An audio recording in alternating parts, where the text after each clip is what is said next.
To be really honest with you, I'm a little bummed. I was dumped last winter and not over it. I don't love speaking about it, but I did write a song about it. You guys want to hear it? Cool. Here's a song about being dumped. I'm gonna fuck your friends. Thank you. Thank you. Thank you very much. The whole song. Thanks. I'm gonna sell it to Taylor Swift. She could use it. Taylor Swift. Actually, you know what? She reminds me of a lot of my girlfriends because a lot of my girlfriends are huge liars. Bunch of liars, right? Oh, thanks.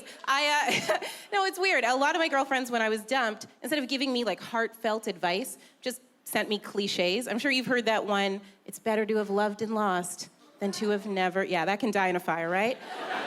Right? Because it's the memories of love that make you hurt, right? Like you'd never say to a recently diagnosed diabetic, hey man, remember donuts? Right? You love those. You know, sorry about your foot. You know? You wouldn't do that. You're good people, I'm assuming.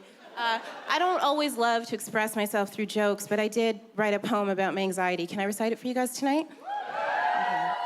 It's called Anxiety Hawk. My fear is always watching and puts me into shock. An invisible specter on my shoulder called the Anxiety Hawk. Its beak nestled by my ear, whispering a mean thought, fanning worry flames with his wings like an anxiety hawk. Is he falling out of love with me?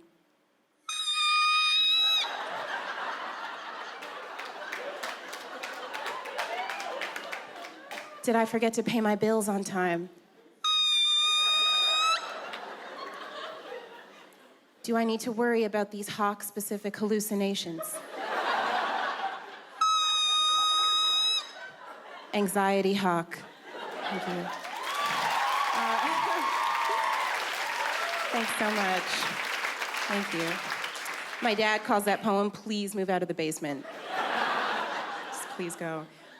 You know, I think I'm bad at reading red flags. Like my last relationship, I should have known it was ending because the guy used to text me good night at 5 p.m., right?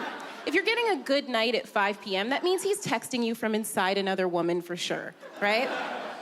I also caught him having lunch with this like beautiful biracial woman. And like, it doesn't matter that she was biracial. It just kind of made me feel like the original Aunt Viv from Fresh Prince. Replaced Uncle Phil. I don't have a chip on my shoulder about biracial people. My mom's biracial. I love half of her, you know? Like my niece and nephew, they get compliments, but I notice it's mostly on their white features, like their green eyes and their wavy brown hair. No one ever compliments their cute little round noses or their full mouths or their innate sense of rhythm. You know? No one gives a shit. It's weird. I did go to a school that was predominantly white. I was one of 0 other black kids at this school. I was also the worst student, so at one point, I was 100% of the black kids failing middle school. Right? They used to call me the epidemic. I had this one teacher, though, who really believed in me and said, Aisha, out of all my students, you're the most street smart. Yeah, he was such a caring racist, you guys. He was so sweet. Love that guy. I'm gonna switch this up. I'm gonna talk about love. I have a good friend of mine is getting married, and I'm really excited for her. She invited me to the wedding, but she wanted to know if I'd come to her wedding in the US, even if it's on a plantation. Okay. So I had to ask her. I was like, I don't know, when it's over, can I leave? Is that all right? Yeah. Yeah. I don't want to Django my way out of my friend's wedding. It's not a good feeling. 12 years a bridesmaid, you know what I'm saying? Anyways, you guys have been great. Thank you so much.